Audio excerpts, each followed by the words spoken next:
In Las Vegas, Nevada, under the pulsing lights of the International Convention Center, a boastful ex-SEAL turned influencer was about to test his strength against a living myth. What started as a martial arts showcase for veterans and fans turned volatile when Logan "Havoc" Reed, fresh off 3 brutal knockouts, grabbed the mic and challenged any man in the room to face him. Chuck Norris wasn't your typical guest in the stands. For over 50 years, he'd been a US Air Force veteran, world karate champion, and martial arts philosopher known for defeating champions with calm precision and teaching humility with the same force as his fists. When Reed taunted the crowd, laughing that no real warrior would dare step up, he had no idea he was provoking the one man who'd already conquered pride itself. Chuck's silent hand raise wasn't just acceptance, it was a reckoning. Within minutes, the cameras, the crowd, and the internet would witness the moment ego met mastery and fell to its knees. What began as a spectacle of strength would become a masterclass in humility. And the Las Vegas Convention Center would never forget the night. A single calm gesture from Chuck Norris humbled the loudest man alive. Before we jump back in, tell us where you're tuning in from. And if this story touches you, make sure you're subscribed, because tomorrow I've saved something extra special for you. A brutal right hook echoed across the convention center, followed by the dull thud of a body hitting canvas. The crowd gasped collectively, then erupted into a roar that vibrated through the steel rafters of the Las Vegas International Convention Center. Under the harsh spotlight, Logan "Havoc" Reed circled his fallen opponent, arms raised high, muscles gleaming with sweat. His victim, a decorated Muay Thai champion, lay motionless as medical staff rushed forward. Logan didn't wait for the referee's official call. He was already climbing the cage. One foot on the sewed middle rope, another on the top, balancing with the practiced showmanship of a man who knew exactly how many Instagram followers each pose would earn him. "That's 3, he shouted, voice cutting through the noise. 3 champions in under 5 minutes. The Martial Arts Expo had been intended as a showcase of diverse fighting disciplines, a celebration of technique, tradition, and respect. Instead, it had become the Logan Reed Show, broadcast live to millions. The former Navy SEAL had transformed what should have been exhibition matches into public executions, each more theatrical than the last. Ringside, Ava Martinez adjusted her press credentials and spoke quietly into her microphone, dark eyes never leaving the spectacle. For those just joining our live stream, that's the 3rd knockout in under an hour for Logan Reed, the former Navy SEAL who's been challenging champions from various disciplines. What was meant to be a collaborative exhibition has become. She paused, choosing her words carefully. Something else entirely. Her producer's voice crackled in her earpiece. "Say, what you mean, Ava? Ratings are through the roof." She ignored him, maintaining her professional composure, though her jaw tightened almost imperceptibly. From his vantage point in the upper rows, Chuck Norris sat motionless, hands resting lightly on his knees. At 75, his face carried the weathered lines of a life lived with purpose, but his eyes remained sharp, missing nothing. Unlike the VIPs in the front row, fighters, celebrities, influencers jockeying for camera time, Chuck had chosen a seat away from the spotlight. He wore simple clothing, dark jeans, a button-up shirt, and a blazer that did nothing to disguise the strength still evident in his frame. Several seats away, a group of veterans recognized him, nodded respectfully, but maintained their distance. Everyone knew Chuck Norris didn't attend these events for attention. Down in the cage, the medical team was helping the Muay Thai fighter to his feet. The man swayed slightly, eyes unfocused. Logan, still playing to the cameras, grabbed the announcer's microphone. That's how a real warrior fights. His voice boomed through the speakers, sending feedback, screeching across the arena. The sound technicians scrambled to adjust levels as Logan continued undeterred. No points, no fancy dance moves, just pure American combat effectiveness. In the fighter's corner, Marcus Doc Bennett watched with a stoic expression that couldn't quite hide his discomfort. The former Navy corpsman had patched up Logan through 2 deployments. Now he stood holding water and towels, playing the role of cornerman to a man he barely recognized anymore. "Discipline is dead," Logan shouted into the mic, pacing the cage like a televangelist. "This is real combat. This is why our warriors dominate, because we don't play by gentlemen's rules." The crowd's reaction was split. The younger fans, many wearing Logan's branded merchandise, whooped and hollered. Others, particularly those with military backgrounds or traditional martial arts training, exchanged uncomfortable glances.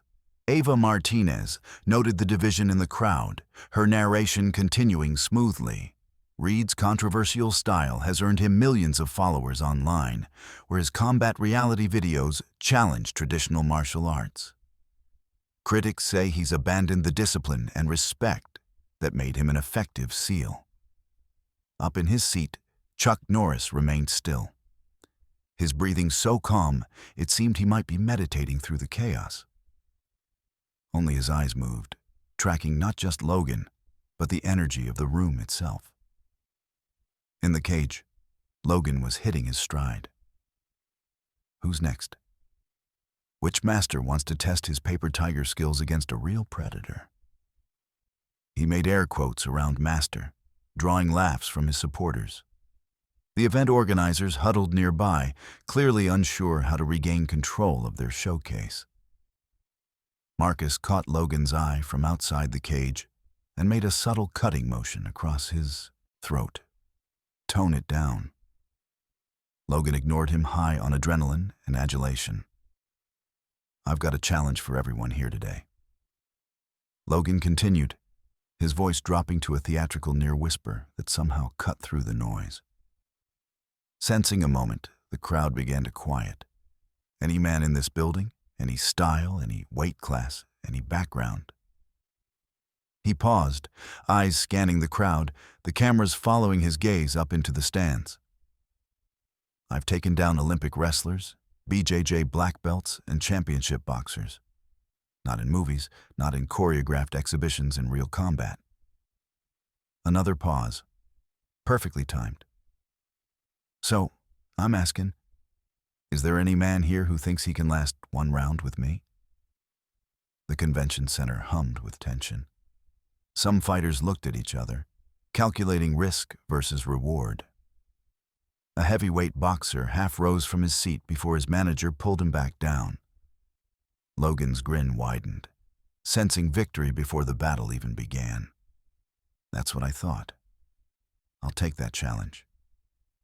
The voice wasn't loud, but it carried a quiet authority that sliced through the chaos like a blade through silk. Heads turned, conversations stopped mid-sentence. Cameras swiveled, searching for the source. In the upper section, Chuck Norris had raised his hand. Just that, nothing dramatic, nothing showy. Just a hand calmly raised. For a moment, the entire convention center held its breath. Then the place erupted. The sound hit like a physical wave, a deafening mixture of cheers, gasps, and the machine gun clicking of cameras. In the cage, Logan Reed froze, microphone half raised to his lips. For the briefest moment, his expression flickered with something that might have been uncertainty before his media training kicked in. Chuck Norris. Logan's voice cracked slightly before he recovered, forcing a laugh. The action movie star. The cameras found Chuck now, who remained seated, hand lowered back to his knee. His expression hadn't changed, the same calm assessment, no hint of bravado or excitement. He didn't need to stand or shout. Everyone was already looking at him. In the press section, Ava Martinez's producer was screaming in her earpiece, "Get over there. Get an exclusive." Instead, Ava remained still, instinctively, understanding that rushing toward Chuck with a camera would shatter something important unfolding. She spoke quietly into her mic. For those watching, the energy in this room just transformed completely. Chuck Norris, six-time world karate champion before his film career, has just accepted Reed's open challenge. Up in the stands, phones were raised in a forest of glowing screens. Social media was about to explode. The event organizers huddled together, gesturing frantically. This unexpected development could either save their derailed expo or become an even bigger publicity nightmare. Logan, ever the showman, recovered quickly. Well, he drawled into the microphone. "I didn't know we were allowing senior citizens into the cage." "How old are you now, Chuck?" "Pushing 80. Chuck didn't respond, didn't even change his expression. His stillness became its own form of power, making Logan's words seem to evaporate in the space between them. Outside the cage, Marcus Bennett moved closer, trying to catch Logan's eye. When he finally did, he gave a slight shake of his head, a clear warning. Logan ignored him, doubling down. "Hey, everyone," Logan continued. "Let's give it up for Mr. Norris for having the guts to volunteer. I grew up watching your movies, sir. Big fan of the roundhouse kicks." He made an exaggerated kicking motion that drew laughs from his supporters. But the sound was thinner now, less certain. More than a few people in the audience recognized the danger signs, the slight strain in Logan's voice, the way his eyes kept darting back to Chuck's unwavering gaze. "But this isn't a movie set," Logan continued, voice hardening. "There's no stunt coordinator, no second takes. This is a live broadcast cage with real consequences. So, with all due respect to your legacy, sir, maybe we should find someone a bit more current." The crowd's reaction was mixed. Some booed, others cheered. But through it all, Chuck Norris simply stood up. The motion was fluid, unhurried, with none of the stiffness one might expect from a man his age. He removed his blazer, folded it carefully, and handed it to one of the veterans sitting nearby. The man accepted it with both hands, as if receiving something sacred. "Holy shit," someone whispered loudly enough to be picked up on Ava's microphone. "This is actually happening." Logan's smile froze slightly as Chuck began making his way down toward the cage. The crowd parted before him like water, people stepping aside with expressions ranging from excitement to reverence. No security tried to stop him. No officials intervened. There was something almost ceremonial in how the path cleared. The six-time karate champion is heading toward the cage. Ava narrated her own voice tense with anticipation. For context, before his film career, Chuck Norris was undefeated for 7 years in tournament fighting. He founded his own martial art form, Chun Chuk Do, which incorporates elements from various disciplines, including his Tang Soo Do Foundation. In the cage, Logan was still talking, but the microphone picked up a new edge in his voice. "I hope you signed the waiver, Chuck. My lawyers would hate for me to be the guy who sent Walker, Texas Ranger, to the hospital." The joke fell flat. The audience was too busy watching Chuck's measured approach to react. Outside the cage, Marcus finally managed to intercept Logan's gaze and mouthed urgently, "Don't do this." For the first time, a flicker of doubt crossed Logan's face, but it was too late to back down gracefully. Too many cameras, too many witnesses. His entire brand was built on fearlessness and dominance. Chuck reached the cage door, A security guard stepped forward automatically, then froze, clearly unsure whether standard protocols applied to Chuck Norris.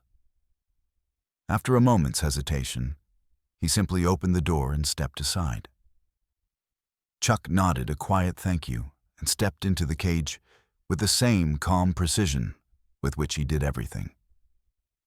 He wore no special gear, no fighting clothes, just his simple button-up shirt and jeans. He didn't need costumes to be who he was. Standing inside the cage now, Chuck looked even more composed against the backdrop of bright lights and sponsor logos. He moved to the center, stopping at a respectful distance from Logan, and waited. The contrast between the two men was stark.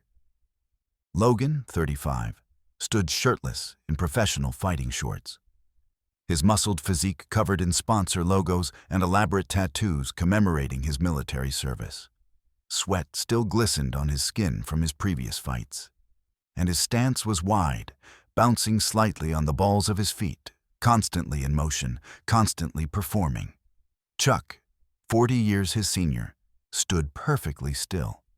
His posture revealed nothing and everything. Balanced, grounded, present. His hands rested loosely at his sides, neither clenched nor completely relaxed. His breathing was invisible, his focus absolute. Logan tried to maintain his smirk, but something was slipping. The cameras caught it, that microscopic falter, the first hairline crack in the facade. "All right then," Logan said, voice amplified through the arena. "Since the legend himself wants to step up, let's give the people what they want." He tossed the microphone to the referee, who caught it awkwardly. "Standard exhibition rules. 1 3-minute round." Chuck nodded once, the motion so slight it was almost imperceptible. Logan turned to the crowd, arms spread wide. "You heard it here first, folks. Live and exclusive." His voice strained to project without the microphone. The old legend versus the new breed. Experience versus Logan. Chuck's voice was quiet, but it cut through Logan's showmanship like a knife. It was the first word he had spoken since accepting the challenge, and its effect was immediate. Logan turned suddenly off script.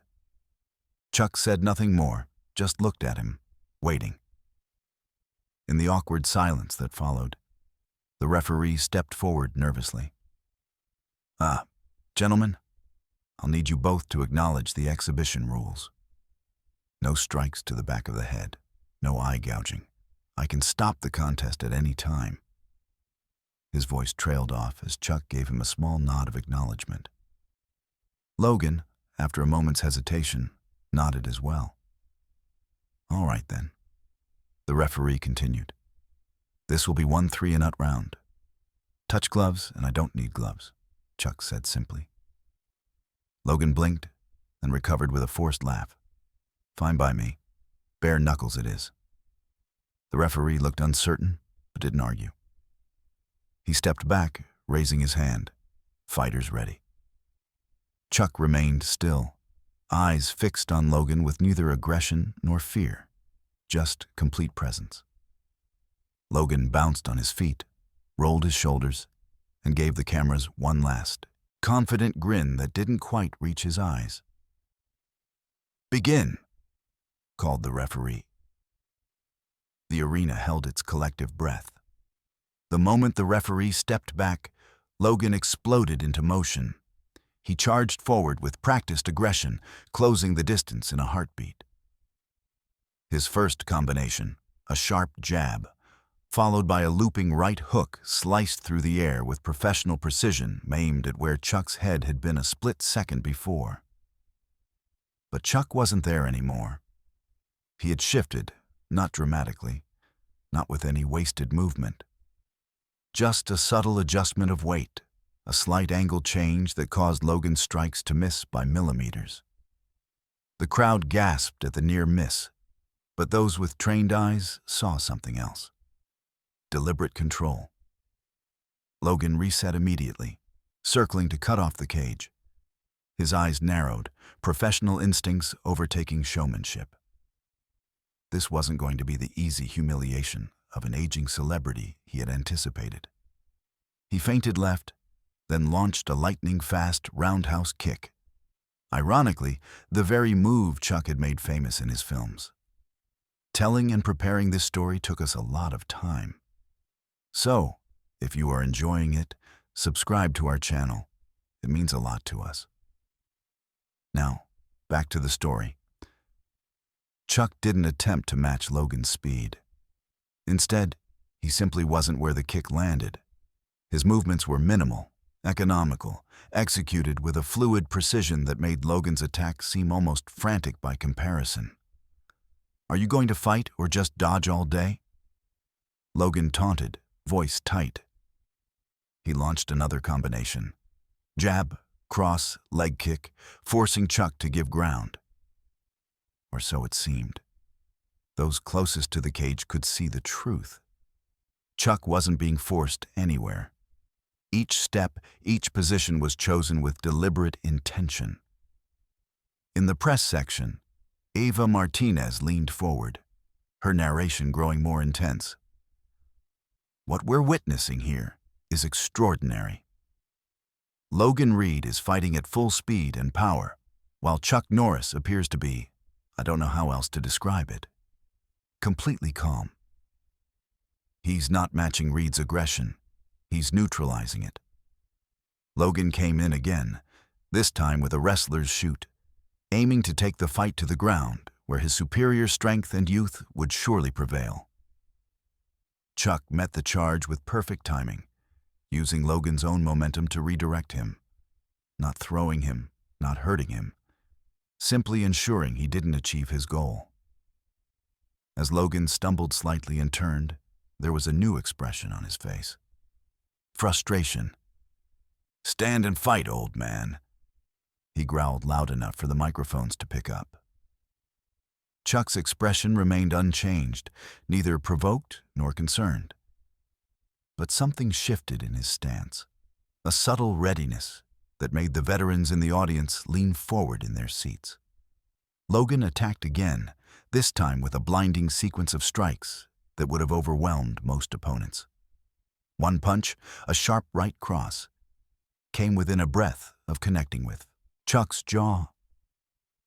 Chuck deflected it with a small circular motion of his forearm, simultaneously stepping inside Logan's guard. For a fraction of a second, the two men were close enough to see into each other's eyes. What Logan saw must have unsettled him deeply because he immediately shoved Chuck back and retreated, creating space. His breathing had quickened. A sheen of fresh sweat glistened on his forehead. Something was changing in the cage and in the arena. The crowd had grown strangely quiet. The raucous energy from earlier had transformed into something more focused, more attentive. Even Logan's most vocal supporters had stopped shouting encouragement, instead watching with an intensity that bordered on reverence. "The entire atmosphere has shifted," Ava whispered into her microphone. "This isn't spectacle anymore. I think we're witnessing a lesson." Logan, sensing the change in the crowd, seemed to grow more desperate. His next attack was wilder, abandoning technique for pure aggression. A looping haymaker telegraphed his intentions long before his fist moved. Chuck simply wasn't there when it arrived, having pivoted to the side with such subtle efficiency that it seemed as if Logan had missed a stationary target. The contrast was becoming painful to watch. Logan's increasing desperation against Chuck's immovable calm. Each failed attack seemed to strip away another layer of Logan's carefully constructed image, revealing the insecurity beneath. In Logan's corner, Marcus watched with a grim expression. He had seen this before, not in the cage, but in the field. The moment when a man confronted something beyond his understanding and had to choose between adaptation or collapse. Inside the cage, Logan backed up, circling again, reassessing. Sweat dripped into his eyes. He wiped it away angrily. The clock showed barely a minute had passed, though it felt like an eternity. "What are you trying to prove here?" Logan demanded loud enough for the first rows to hear. "That you can dodge, that you can run away." Chuck's response was not in words. For the first time since the match began, he moved forward, not aggressively, not with any dramatic gesture, but with calm intention. Logan instinctively backed up a step before catching himself. What happened next occurred so quickly that many in the audience would later debate what they actually saw. Logan launched a desperate attack, a flurry of strikes aimed at overwhelming Chuck through sheer volume and speed. For a breath, it seemed to work. Chuck gave ground, deflecting and evading. Then Logan overextended on a right hook. Chuck moved. It wasn't flashy. It wasn't theatrical. There were no spinning kicks, no acrobatics, just perfect positioning, perfect timing, and a single straight strike that connected with Logan's solar plexus. The impact was barely audible, a muffled thump that couldn't compete with the arena's ambient noise. But its effect was devastating. Logan froze mid-motion, eyes widening in shock. All the air left his lungs in a single gasp. His legs remained locked in place while his upper body began to fold forward. Chuck stepped back immediately, hands returning to a neutral position. No follow-up strikes, no exploitation of his opponent's vulnerability. He simply waited, watching with what might almost have been compassion as Logan sank to one knee, fighting for breath. The arena went completely silent. The referee started forward, uncertain whether to stop the fight, then hesitated as Logan held up one hand. After several agonizing seconds, Logan managed to suck in a ragged breath. He looked up at Chuck with new eyes. The cocky showman gone, replaced by something raw and confused. Chuck stood waiting, still calm, still centered. There was no triumph in his posture. No celebration in his eyes. He hadn't fought to defeat. He had moved to educate. On the edge of the cage, Marcus Bennett gripped the chain-link fence, his knuckles white. In the press section, Ava Martinez had stopped narrating entirely, caught in the gravity of the moment. Logan Reed, social media star, self-proclaimed ultimate fighter, former Navy SEAL, knelt on the canvas, confronting something he had never truly faced before. The difference between fighting and mastery. The silence stretched like a living thing across the convention center, thick, expectant, almost reverent.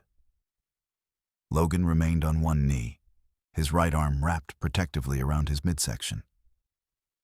His breathing had steadied, but the shock in his eyes hadn't faded. Whatever he had expected from this encounter, it wasn't this peculiar mix of physical defeat and spiritual bewilderment. Time seemed suspended in the harsh arena lighting. Camera flashes pulsed throughout the crowd, capturing the moment that would soon flood social media feeds worldwide. The undefeated fighter brought to his knees, not by violence or superior strength, but by something far more unsettling: perfect efficiency. In Logan's world of spectacle and dominance, this quiet display of mastery made no sense.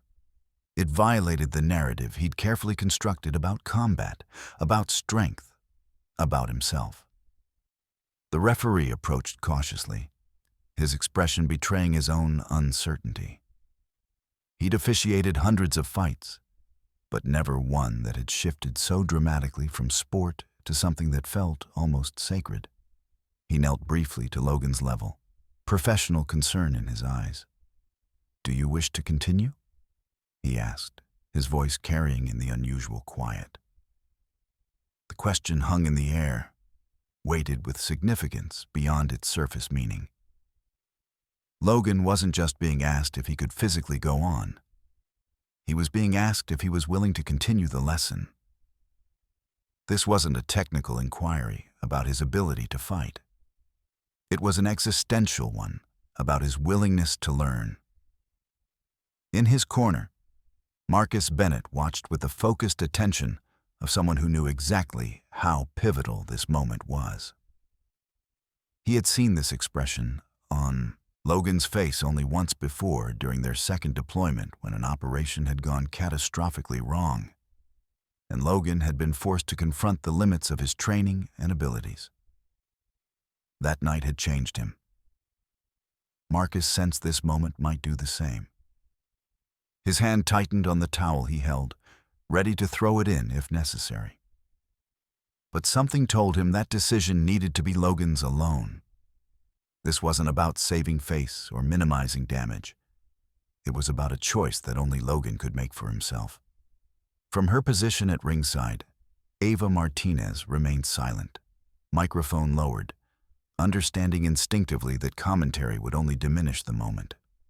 Her producers screamed in her earpiece demands for analysis, for excitement, for the kind of breathless narration that drove engagement. She reached up and discreetly switched off her microphone. Some moments deserved to be witnessed, not narrated. In the cage, Chuck waited with that same imperturbable calm that had characterized his every movement. There was no triumph in his posture, no satisfaction at having brought the younger man low. If anything, there was compassion in his eyes, the understanding of someone who had once stood where Logan now knelt. Logan looked up at Chuck, searching that composed face for mockery or pride. Finding neither, the older man's expression offered only patience and a certain knowing recognition, as if he were seeing through Logan's carefully constructed persona to something more authentic beneath. Yes, Logan finally managed, his voice stripped of its usual bravado. I'm continuing. The words came out rough, almost unfamiliar to his own ears. When was the last time he had spoken without calculating the effect on his audience? When had he last said something simply because it was true, rather than because it served his brand? He rose to his feet, slightly unsteady, but determined. The crowd remained hushed, sensing they were witnessing something far more significant than a simple exhibition match. This wasn't entertainment anymore. It was transformation happening in real time under the unforgiving lights and surrounded by thousands of witnesses. As Logan regained his balance, a subtle shift occurred in his stance, almost imperceptible to the casual observer, but glaringly obvious to those with trained eyes. The theatrical flair was gone. The slight bounce that kept him camera ready, the exaggerated width of his base that made him look more imposing in photographs, all vanished. What remained was simpler, more functional, more honest. For the first time since he'd entered the cage, he wasn't performing for the cameras. Chuck acknowledged this subtle shift with the smallest nod, almost imperceptible to the audience, but clear to Logan. It wasn't approval exactly, more a recognition that something genuine had finally emerged. The seconds ticked by, marked only by the digital display of the fight clock. 1 minute and 47 seconds remained in the round. In normal fights, this would be an eternity enough time for multiple exchanges for momentum to shift back and forth. But both men seemed unconcerned with the time, focused instead on the space between them and what it represented. When Logan moved this time, it was with genuine intent rather than flash. His attack was direct, a clean jab followed by a cross, technically sound without excess. The strikes carried real commitment behind them, not the calculated aggression of a performer, but the focused intention of a fighter reconnecting with his training. Chuck slipped the jab with minimal movement, just enough to let it pass harmlessly over his shoulder. The cross he met differently, not evading entirely, but parrying with his forearm, deflecting the force rather than avoiding contact altogether. The motion allowed him to step slightly to the side, using Logan's momentum to guide him slightly off balance. As they disengaged, Logan found himself facing Chuck at close range again. Their eyes met for a fraction of a second, a connection that the cameras missed, but both men felt intensely. In that fleeting, intimate moment, Chuck spoke, his voice too low for even the nearest microphones to catch. "You never needed all the theater," he said quietly. "It diminishes what you actually are." The words struck Logan more powerfully than any physical blow. They sliced through layers of identity he'd built since leaving the service. The carefully cultivated image, the exaggerated persona, the entire edifice of Logan Havoc Reed that existed for public consumption. They reached something deeper, something he'd almost forgotten. The disciplined operator who had once valued efficiency over spectacle, effectiveness over appearance. Logan backed away, circling again. But his eyes had changed. The desperate need to dominate was fading, replaced by something more complex, a struggle between the persona he had created and the warrior he had once been.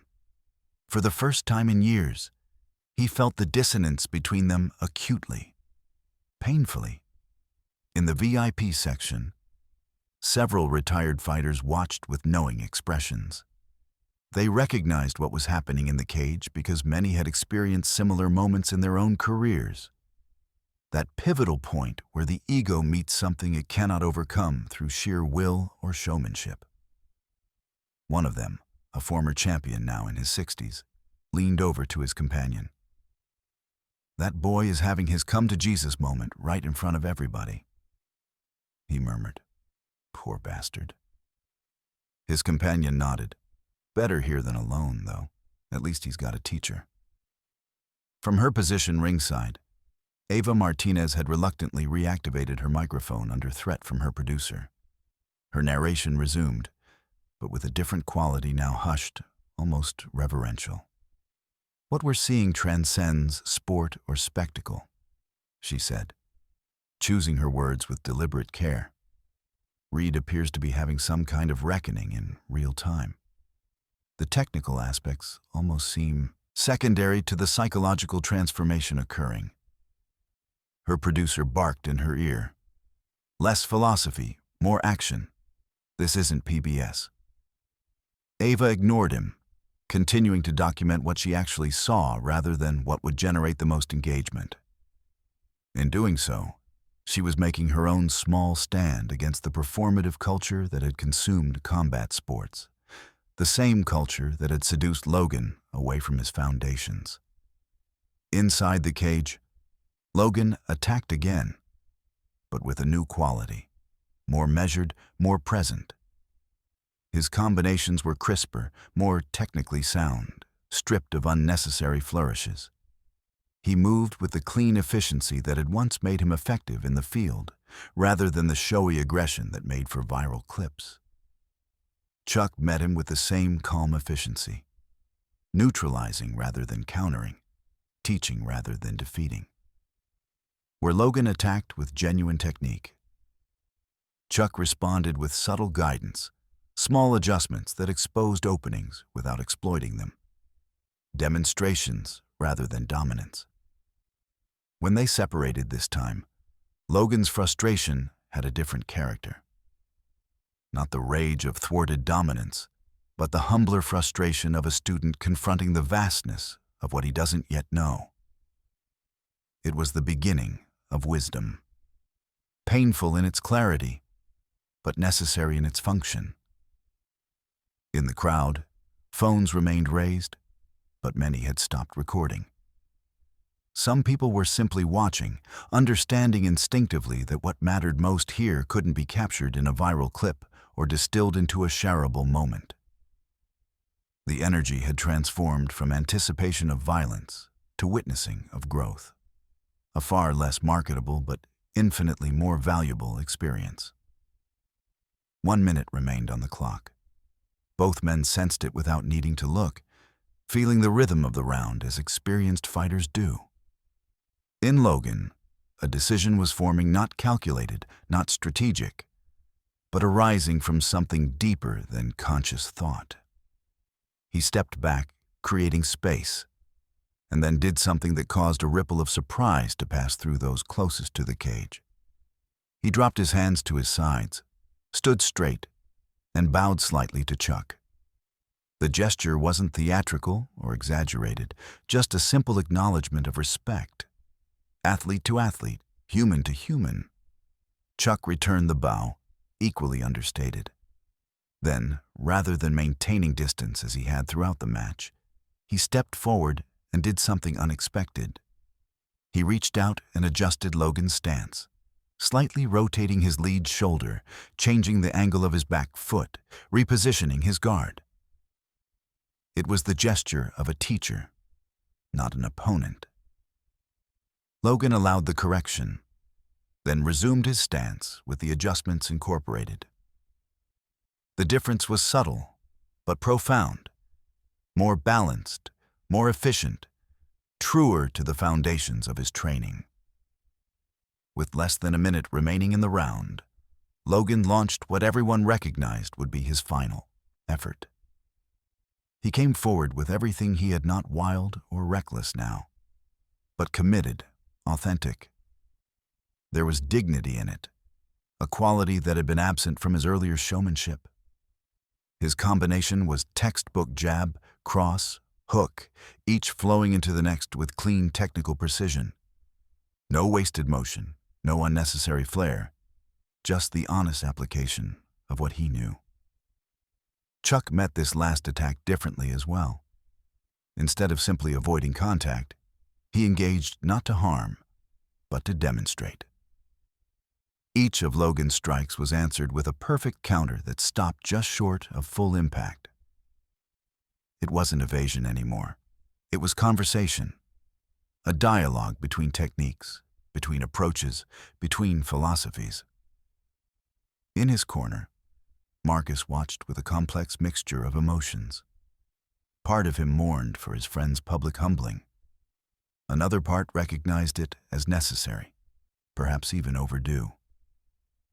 Most of all, he felt hope seeing glimpses of the Logan he had known before fame and social media had warped his priorities. The 10-second warning sounded, the timekeeper slapping the mat rhythmically to signal the round's approaching end. Logan, exhausted more by revelation than exertion, stepped back for a moment. The two men stood facing each other in the center of the cage. Veteran and youth, mastery and potential, wisdom and strength. Logan's chest heaved with exertion, while Chuck remained as composed as when he had first entered. Yet, despite this physical contrast, something had equalized between them, a mutual recognition, a shared understanding of what the encounter had actually been about. "Who are you?" Logan asked, the question escaping before he could stop it. Voice too low for any but Chuck to hear. It wasn't about Chuck's identity. Logan knew very well who Chuck Norris was. It was about essence, about the core of the man that allowed such profound composure in the face of chaos. Chuck's expression softened slightly. Not quite a smile, but a recognition of the genuine inquiry behind the words. "The same as you," he answered simply. Just further along the path, the final buzzer sounded, cutting through the hushed atmosphere with its harsh electronic tone. By tradition, by showmanship, by every convention of modern fighting, this would be the moment when the victor raised his arms or paraded around the cage. The crowd expected celebration. Cameras waited for the money shot of triumph. Social media managers prepared to clip the moment of victory. Chuck did none of these things. He simply extended his hand to Logan, not in triumph, but in fellowship. Logan hesitated only for a moment before accepting it. Their handshake was firm, genuine human connection, replacing performance. In that simple contact, something passed between them that transcended the theatrical trappings of the event. A recognition of shared journey, different stages, but the same essential path. The crowd, which had been holding its collective breath, released it in an exhale that seemed to carry away the frantic energy of earlier. There were no boos, no wild cheers, just a growing wave of applause that held something close to reverence. It was the sound of witnesses who understood they had seen something authentic in a space too often dominated by artifice. As their hands separated, Chuck leaned in slightly. "The fight that matters most," he said quietly, "is against your own ego. Everything else is just practice." The words landed with the precision of his earlier strike, finding their mark not in Logan's body, but in his consciousness. Something fundamental shifted in that moment. A realignment as profound as the physical adjustment Chuck had made to his stance. Then Chuck turned and walked toward the cage door with the same unhurried calm with which he had entered. No victory lap, no playing to the crowd. His role complete, he simply departed. The camera operators conditioned to follow the winner tracked Chuck's exit. But the more perceptive ones kept their lenses on Logan, capturing what would become the most shared image of the entire event. Logan Reed, social media star, self-proclaimed combat king, former Navy SEAL, standing alone in the center of the cage, sweat-soaked and still breathing hard. His usual post-fight persona, the flexing, the shouting, the carefully crafted sound bites, was nowhere in evidence. Instead, his face showed something raw and real, an expression that the cameras caught and would later make famous. The look of a man seeing clearly for the first time in years. It wasn't defeat that showed in his eyes. It was the beginning of transformation. The buzz of the convention center had transformed. What had been a carnival atmosphere, loud, brash, hungry for spectacle, had shifted into something contemplative, almost subdued. Small clusters of people spoke in hushed tones, replaying what they had witnessed. Others scrolled through their phones, reviewing the footage they had captured, searching for something that technology couldn't quite reproduce. The feeling that had permeated the arena. Veterans in the crowd exchanged knowing glances. Trainers leaned toward their students, using the moment as an impromptu teaching opportunity. Parents tried to explain to their children what had happened. Not just the physical exchange, but the deeper significance behind it. The energy had shifted from consumption to reflection, from entertainment to meaning. In the fighter's preparation area, Logan Reed sat alone on a metal folding chair, elbows on his knees, staring at the concrete floor. He had barely spoken since leaving the cage. The usual post-fight, routine interviews, social media posts, merchandise signings had been abandoned without explanation. His team hovered uncertainly nearby, exchanging concerned glances, unsure how to approach this unfamiliar version of their usually ebullient star. His social media manager paced anxiously, phone clutched in a white-knuckled grip. "The clips are going viral," she informed no one in particular. "We're trending #1 worldwide. We need to capitalize on this now. Shape the narrative before someone else does." Logan didn't respond, didn't even look up. His usual post-fight adrenaline high had been replaced by something more complex. A churning mix of humiliation, revelation, and an odd sense of relief, as if a weight he hadn't recognized had been lifted. His sponsor representatives huddled in a corner, faces drawn with concern. Logan's entire brand was built on invincibility, on being the undefeatable warrior who brought real combat experience to the entertainment sphere. Now, that carefully constructed image had been dismantled in less than 3 minutes. Not with violence, but with its opposite, perfect control. "We need to spin this," one of them muttered. "Maybe lean into the respect angle. Even legends face challenges or something." Only Marcus Bennett dared to enter the bubble of silence around Logan. The former Navy corpsman pulled up a chair and sat beside his friend, offering a bottle of water, but saying nothing. Logan accepted it with a small nod, cracked the seal, and took a long drink. The simple exchange offering and accepting sustenance seemed to establish a space of trust between them, a momentary sanctuary from the frantic energy swirling around them. "I've seen that look before," Marcus finally said, his voice low and steady on guys who just had their whole worldview rearranged.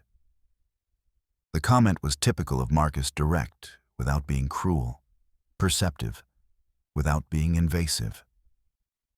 It was why he had been respected in the teams. While others might offer false comfort or avoid the obvious, Marcus had always spoken truth, even when it wasn't welcome. Logan glanced up briefly, then returned his gaze to the floor. The bright overhead lights cast harsh shadows on his face, emphasizing the lines of fatigue and thought. "He barely touched me, Doc." The statement hung in the air, simple words that carried layers of meaning. Not a complaint, not an excuse, but a recognition of something profound. Logan had built his reputation on physicality, on dominance through superior strength and aggression. To be defeated by the lightest of touches challenged everything he thought he understood about combat, about strength, about himself. Marcus nodded. "That wasn't about touching you. That was about showing you." "Showing me what?" There was no defensiveness in the question, only genuine confusion, the bewilderment of someone whose foundations had been shaken. The difference between what you've become and what you could be. Marcus let the words settle before continuing. "He didn't beat you, brother. He showed you who you've been pretending to be."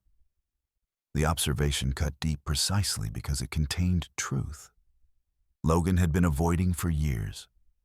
Somewhere between his discharge from the Navy and his rise to social media fame, something essential had been lost. The quiet discipline that had once defined him, replaced by an increasingly hollow performance of strength. Logan's hands tightened around the water bottle, crumpling it slightly. 10 years in the teams, combat deployments, all that training, and I couldn't even touch him. He shook his head slowly. "What the hell kind of fighter does that make me?" Maybe that's the question you needed to start asking. Marcus's tone remained gentle but firm. You stopped being a fighter when you became a brand, somewhere between your discharge and your first 1,000,000 followers. Logan didn't argue, another sign of how profoundly the encounter had affected him. The Logan Reed of 2 hours ago would have bristled at any such suggestion, would have launched into a defensive monologue about bringing real combat experience to the masses, about showing the world what actual warriors could do. Now he simply absorbed the observation, turning it over in his mind, examining it from all angles. "The thing about Chuck," Marcus continued after a moment, "is that he never separated the fighting from the philosophy. For guys like him, the technique was always in service to something larger." "And for me?" Logan asked, though he already knew the answer. "For you lately, it's been about the show, about proving something, about being seen." Marcus leaned forward, meeting Logan's gaze directly. "When was the last time you trained without posting it? When was the last time you did anything without an audience?" The questions lingered, unanswered, but not disputed. After a long silence, Logan finally spoke again. "What happens now?" The query held genuine uncertainty, even vulnerability. "Entire world just saw me get humbled by a senior citizen." He tried to laugh, but the sound fell flat, hollow in the concrete-walled space. "What happens now?" Marcus replied. "Depends on whether you saw this as losing or learning." The distinction hung between them, simple but profound. Logan had built his entire post-military identity around winning, around dominance, around being the undefeated warrior. The notion of public defeat as valuable, as educational, as potentially transformative. This was foreign territory. Outside in the main exhibition hall, the event organizers had hastily rearranged the schedule, pushing up the next exhibition to fill the unexpected void left by Logan's absence. But the audience's attention remained fragmented, many still processing what they had witnessed. The next fighters entered the cage to polite applause rather than the roaring anticipation that had preceded Logan's matches. Conversations throughout the venue had shifted from technical analysis and hype to something more philosophical.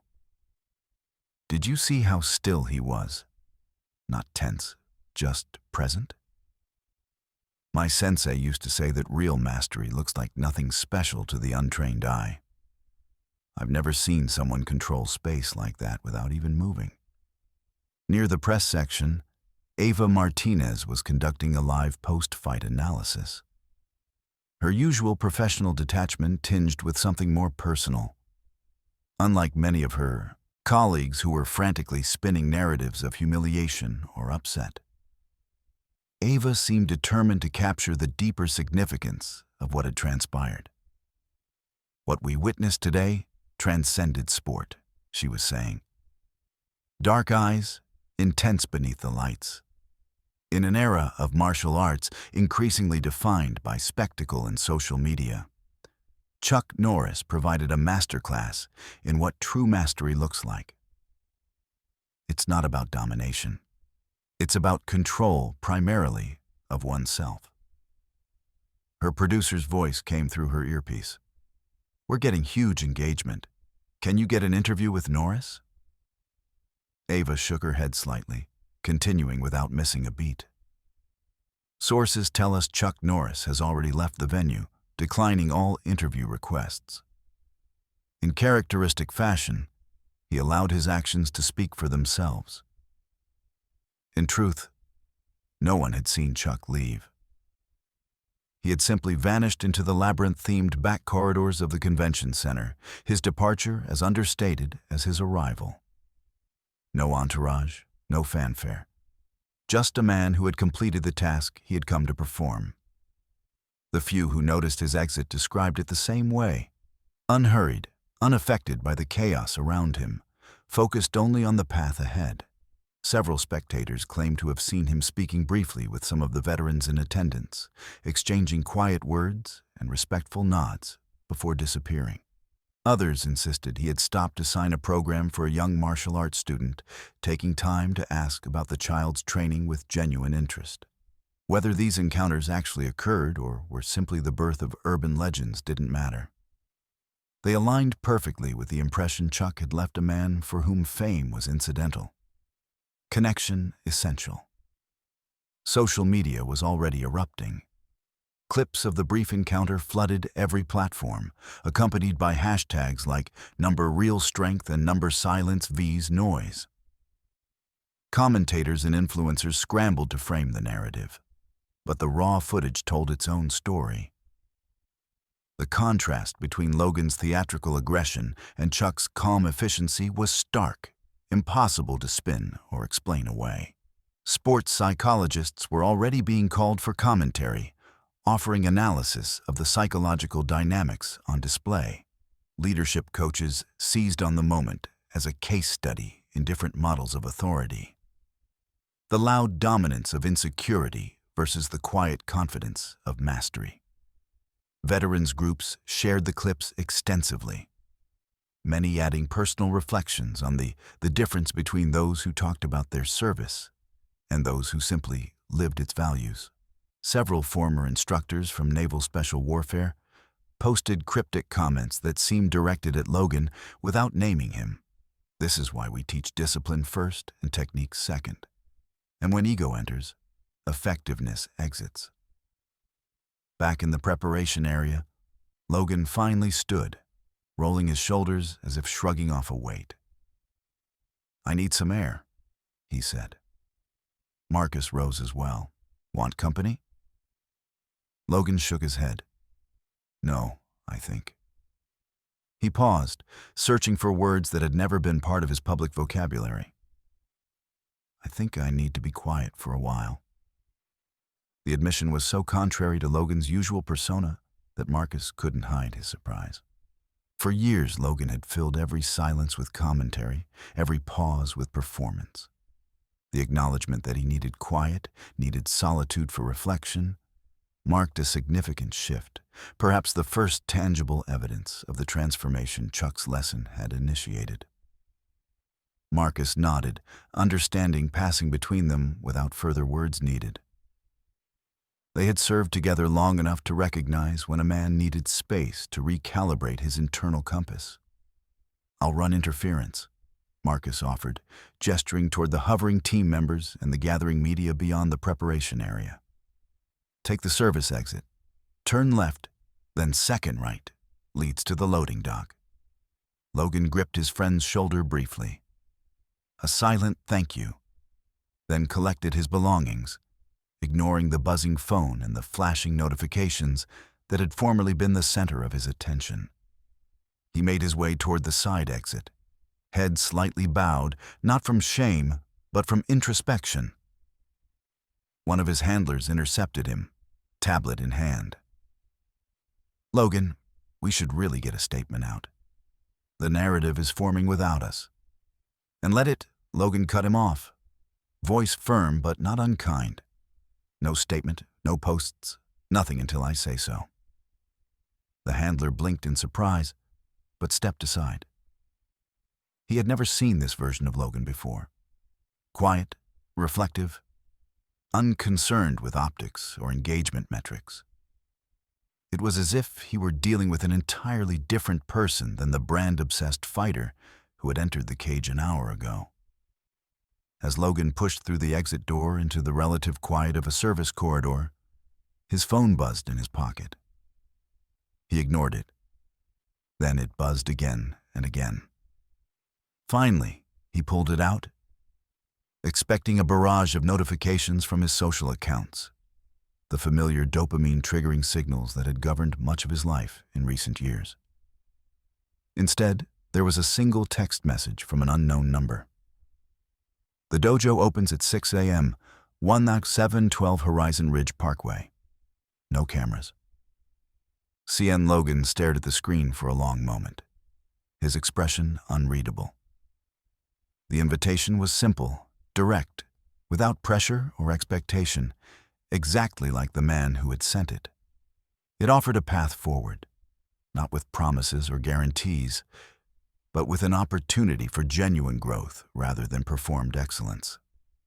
He pocketed the phone and continued walking, his steps more purposeful now. Outside, the Las Vegas sun was setting, painting the sky in dramatic oranges and purples, a natural spectacle far more genuine than anything that had occurred in the arena. Logan paused, looking up at it as if seeing a sunset for the first time. In his years of social media fame, how many sunsets had he witnessed only through his phone screen, thinking about how to frame them for maximum engagement? How many moments of natural beauty had been reduced to background for his carefully curated image? Standing alone in the convention center parking lot, face tilted toward the fading light, Logan experienced the unfamiliar sensation of being fully present, fully engaged with reality rather than its representation. Inside the convention center, the expo continued. New fighters entered the cage. New techniques were demonstrated. New products were promoted. But something had shifted in the atmosphere. A standard had been set. A truth demonstrated in a world increasingly defined by noise. They had all witnessed the power of silence. In an age of constant performance, they had glimpsed the impact of authentic being. The ripple effects were already beginning. Several young fighters quietly approached their coaches, asking about the principles behind what they had seen rather than the techniques. Veteran martial artists nodded to each other across the exhibition floor. a shared recognition that values they had upheld for decades, discipline, humility, respect, had been powerfully affirmed. In the quiet corners of the venue, conversations turned philosophical veterans, explaining to younger fighters, parents interpreting for children, old masters nodding in validation of what they had always taught, but struggled to demonstrate in a culture obsessed with flash and immediate results. My sensei used to say that the loudest voice in the room is rarely the wisest. One gay-haired instructor told his wide-eyed students. Today, we gotta see why. But he didn't even do anything fancy. One of the younger students protested. No spinning kicks or anything. The old teacher smiled. That's exactly the point. Real mastery doesn't need to show off. Similar conversations echoed throughout the venue, as if Chuck's brief demonstration had given people permission to voice truths they had always known, but rarely expressed that true strength comes from character rather than technique. That real confidence has no need to dominate. That authentic mastery often looks simple precisely because it has transcended complexity. Near the main entrance, a group of veterans who had witnessed the encounter stood in a loose circle, speaking in the shorthand of those who have shared similar experiences. Reminded me of the old chief we had in Baghdad. One said, never raised his voice, never had to. The others nodded, understanding immediately. Think Reed got it? Another asked. Really got it? I mean, hard to say. The first replied, that kind of lesson. Sometimes it takes years to really sink in. Hope so, said a third, gazing toward the exit where Logan had departed. Hate to see a good operator lose himself to that social media. As the evening progressed, the viral spread of the encounter accelerated.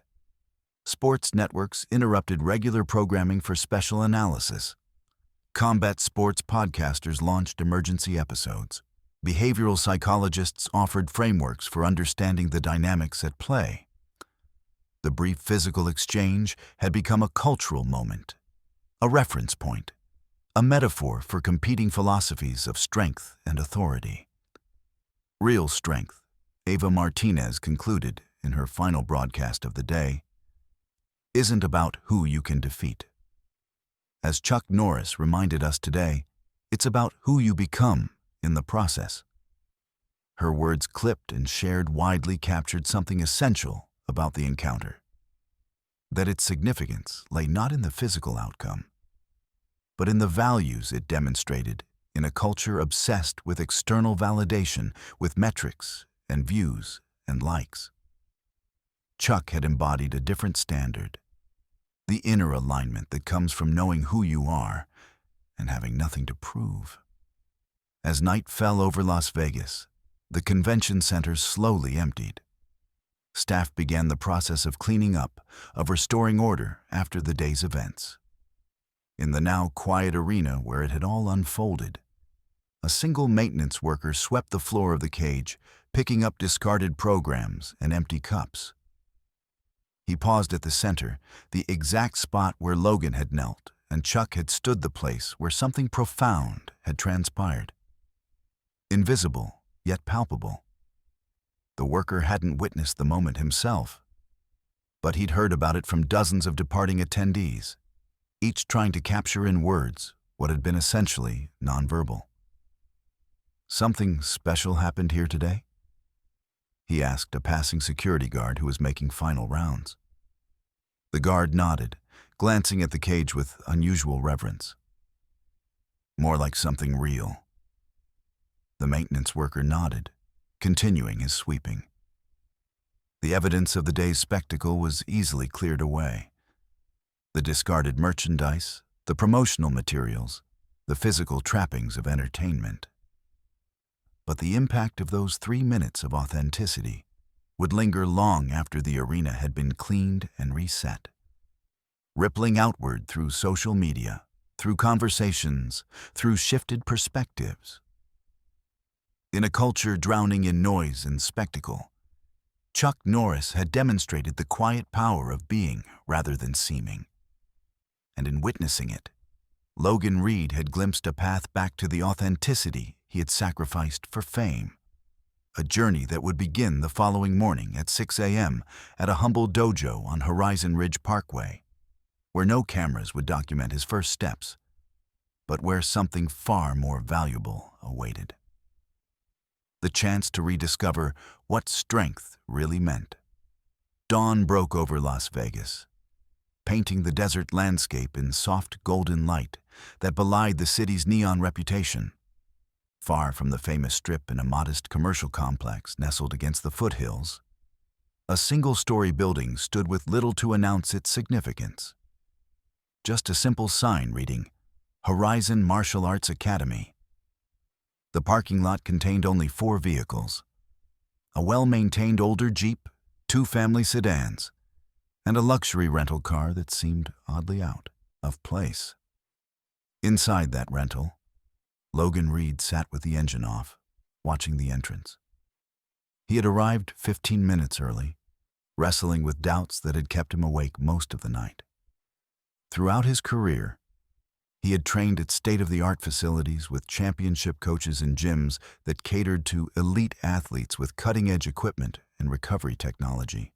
This place, with its plain facade and worn sign, looked nothing like the glossy training centers he typically showcased on his social platforms.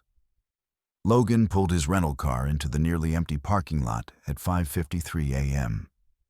He sat for a moment after cutting the engine, hands still resting on the wheel. He wore simple workout clothes, a plain gray t-shirt, and black athletic pants. No logos, no brands, no team affiliations. His face, usually carefully maintained for camera readiness, showed morning stubble and the slight puffiness of a restless night. His phone placed in the passenger seat had been buzzing constantly since yesterday's encounter. Thousands of notifications, hundreds of messages, dozens of calls. The digital ecosystem he had cultivated demanding his attention, his explanation, his performance. He had silenced it hours ago, but even now it lit up regularly with new attempts to reach him. The world wanted a statement, an explanation, a narrative to make sense of what had happened. His sponsors required damage control. His followers craved content, either vulnerability to humanize him or defiance to reinforce his brand. His team needed direction. All of it felt suddenly hollow, like demanding script revisions for a play whose fundamental premise had been revealed as false. After a deep breath, he exited the car and approached the dojo's entrance.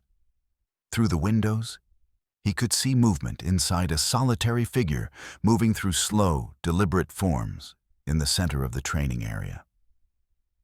Despite himself, Logan paused to observe, struck by the fluid precision of the movements.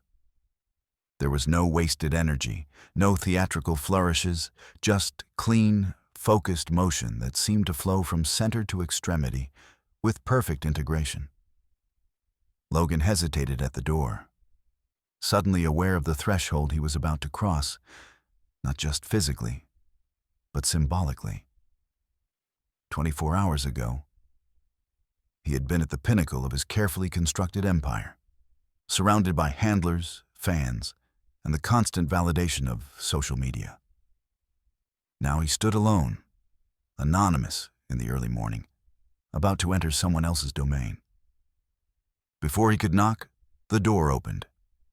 Chuck Norris stood there dressed simply in a black gi with a worn red belt. Not the ornate ceremonial belt of a public demonstration, but the working tool of a lifelong practitioner. Up close, without the dramatic backdrop of the arena, Chuck looked both more ordinary and more extraordinary, the lines in his face mapping a lifetime of discipline rather than merely age. Their eyes met, and for a moment, neither spoke. The manufactured drama of yesterday's arena confrontation seemed to belong to another world entirely. "You're early," Chuck said simply, Good. He stepped aside, gesturing for Logan to enter. The dojo was nothing like the high-tech training centers Logan was accustomed to. No mirrors lined the walls. No sophisticated equipment occupied the corners, just clean open space with well-worn mats and a few basic training implements arranged with careful precision. The air smelled of wood, oil, and the faint sweetness of incense. At the front, a small shrine held photographs of martial arts masters spanning generations, a lineage of knowledge passed hand to hand across decades. A few other people were present. A gray-haired woman practicing forms in one corner, two middle-aged men stretching near the back, and a young man with a prosthetic leg working methodically through a kata. None of them stopped to stare or acknowledge Logan's celebrity. In this space, his social media following and endorsement deals carried no weight. Only practice mattered. "We begin with breath," Chuck said, moving to the center of the room. "Everything follows from that. No introductions, no preliminaries, no discussion of yesterday's events. Just the immediate immersion into practice." The approach was so different from Logan's usual training sessions, which typically began with extensive warm-ups, technical discussions, and often cameras set up to capture the optimal angles. Logan stood awkwardly for a moment, then moved to join Chuck on the mat, instinctively removing his shoes before stepping onto the training surface. He mimicked Chuck's seated posture, cross-legged, back straight. "Close your eyes," Chuck instructed. "Breathe from here." He placed a hand briefly on his own lower abdomen, just below the Navy L. Not from the chest. From the center, Logan complied, closing his eyes and attempting to follow the instruction. His breathing was shallow at first, constrained by tension and unfamiliarity. Years of training to project strength, shoulders back, chest out, always camera ready, had created habitual patterns that worked against the deep-centered breathing Chuck was demonstrating. "Your body remembers what your ego forgot," Chuck said quietly. "Trust it." For several minutes, they simply sat breathing. The other practitioners continued their own work, creating a gentle, ambient soundtrack of movement and focused effort.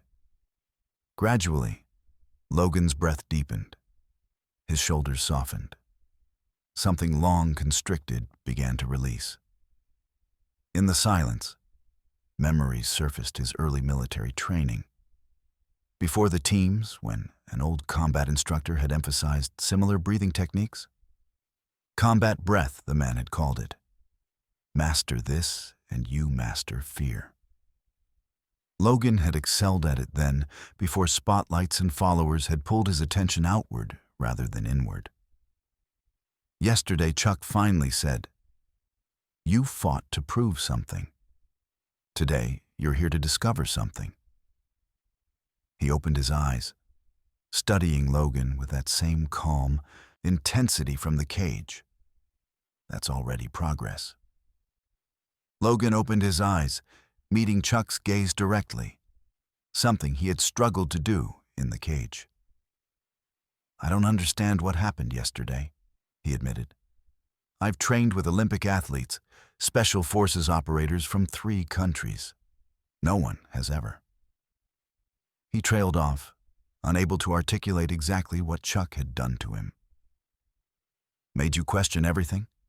Chuck suggested mildly. Logan nodded, grateful for the articulation of what he had been struggling to express. "There's a difference between being skilled and being realized." Chuck continued. "Many fighters master techniques, but remain disconnected from themselves. Their fragmentary, airy bodies separate from mind separate from spirit." "And you?" Logan asked. "Still working on it?" Chuck replied with a hint of a smile, the first Logan had seen from him. But further along the path, Chuck rose smoothly to his feet. No stiffness, no hesitation, just fluid motion that belied his age. "Stand up. Let's make it practical." Logan followed, automatically settling into his fighting stance. Weight balanced on the balls of his feet, hands raised to protect his face, body angled to present a smaller target. It was the stance he had refined for years, the one featured in countless instructional videos and professional fights. Chuck observed him for a moment, then shook his head slightly. "That's a stance designed for cameras," he said. "All outer form, no inner foundation." The assessment was precise and unarguable. Logan had indeed modified his fundamentals over the years to appear more dynamic on camera, more intimidating to opponents, more marketable to sponsors. Small compromises in efficiency for dramatic effect accumulated over time until the performance had replaced the substance. Chuck moved behind Logan and made small adjustments, shifting the angle of his feet, changing the distribution of weight, repositioning his hands to protect his center rather than just his face. His touch was light but certain. Each adjustment made with clear purpose rather than arbitrary preference. "Feel the difference?" Chuck asked. Logan nodded, surprised at how much more stable he felt with these subtle changes. Something resonated in muscle memory, echoes of his earliest training. Before brand, considerations had colored every aspect of his technique. "Martial arts isn't about looking strong," Chuck continued. "It's about being centered. Your social media career has been built on the appearance of strength. Your SEAL training gave you real strength. Somewhere along the way, you chose the appearance over the reality. The blunt assessment should have triggered defensiveness. A day ago, it would have. But something had shifted in Logan, a crack in the armor of ego that allowed truth to penetrate where it previously could not." "Now," Chuck said, stepping back and assuming a simple neutral stance. "Attack me." Logan hesitated. "Like yesterday?" A ghost of a smile touched Chuck's lips. "Yesterday was performance. This is practice." The distinction was profound. Yesterday had been about demonstration, about public lesson. Today was about transmission, about personal growth. One had been for the audience. The other was for the student alone. Cautiously, Logan launched a basic combination jab, cross, hook, holding back to observe rather than overwhelm. Chuck didn't avoid the strikes completely, as he had in the cage. Instead, he met each one with minimal deflections, showing Logan the mechanics behind what had seemed like magic. Again, Chuck instructed, but this time, "Feel what I'm doing. Don't just see it." They repeated the exercise, Logan attacking with gradually increasing commitment, Chuck responding with precise, economical movements. Occasionally, Chuck would stop to make an adjustment or highlight a principle. No praise, no criticism, just observation and correction. "Your technique is solid," Chuck noted after one exchange. "But you're fighting from your periphery, not your center." Logan paused, trying to understand, meaning your power comes from effort rather than alignment. You're using muscle instead of structure. Chuck demonstrated with a simple strike that seemed effortless, yet carried surprising impact. When you're properly aligned, power flows naturally. No forcing needed across the dojo. The other practitioners continued their own work, sometimes glancing over, but never interrupting. This was clearly a space where each person's journey was respected regardless of its starting point. After nearly an hour of this patient, methodical work, they paused. Logan was breathing hard, sweat soaking his shirt, while Chuck showed barely any signs of exertion. The contrast was itself a lesson in efficiency versus effort, economy versus excess. "You have good physical tools," Chuck said matter-of-factly, "but you fight from insecurity, not confidence. True confidence doesn't need to dominate others." Logan wiped sweat from his brow, absorbing the assessment. In the teams, dominance kept us alive. Chuck nodded, acknowledging the truth in this. Combat is one context. Life is another. You've been applying battlefield psychology to ego gratification. The word struck home with uncomfortable precision. Logan had built his post-military career on exactly that transfer, bringing the intensity and urgency of combat into entertainment spaces where it didn't belong.